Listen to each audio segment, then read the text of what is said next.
Next, we have Jeff Johnson on 想法 in context. So he says, while I think Christopher's comment is useful, I'm still a bit confused about something. It seems that we have been seeing a lot of subject plus de plus thing the subject owns or is connected to. But in the last two lessons, we have had lines like 想法的人, and he's referring to a sentence that is 我认识很多有想法的人. And so 想 it's 有想法的人, and really 很多有想法的人. So I'll get into that in a second. I would have translated that as ideas own people, which I suppose could describe the way that some people obsess over a really good idea, but the translation implies it is people having ideas. So I'm curious about the structure there. I'm also curious about Christopher's comment. I suspect I'm missing something in my studies since I'm not starting to get bits of it like this yet. Well, don't worry, you will definitely get this concept very soon. So I already responded to Jeff with a Loom video here, but I thought I would go into this in the podcast as well because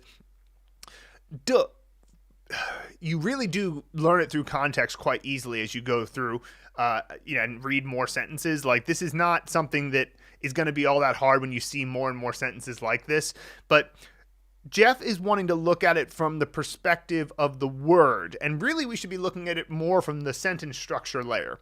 So this is what's called a 定语, and a 定语 is when you have a description of either the subject or the object. In this sentence, it's the object. So the subject is 我, the verb is 认识, know or are acquainted with, and then the object is 人. So 我认识人. That's not too much of a statement. I know people. Okay, fine. 我认识很多人.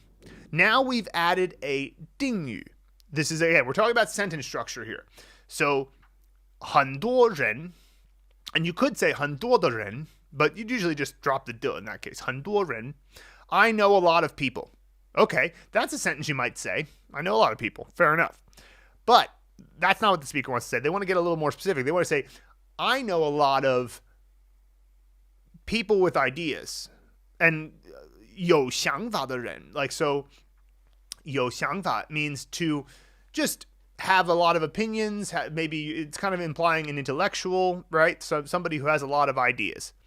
我认识很多有想法的人. But 很多有想法 is all just describing 人.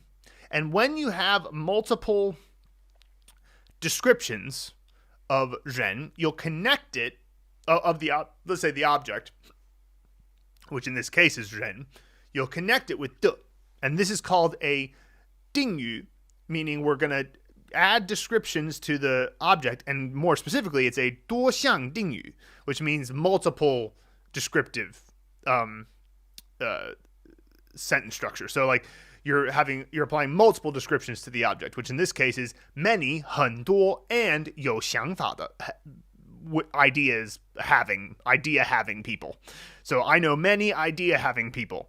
And so if you think of it more from the sentence structure level, you'll get that the de is just adding the descriptions to the object. It's a way too intellectualized way to think about it, because in the end, it just sort of feels, it'll just start to feel normal. I bet, Jeff, that you'll look back at this sentence in maybe even a couple of months, but certainly 6 months to a year from now, and you'll go, oh, well, this was really easy, actually. This wasn't really that tricky to understand. It just feels that way because you're early into it. You're early into this idea. So you'll for sure get it as you move forward, and that's the idea there. Think of it more from the 定语 perspective, the descriptions of the object, or in some cases it could be the subject, but in this case it was the object.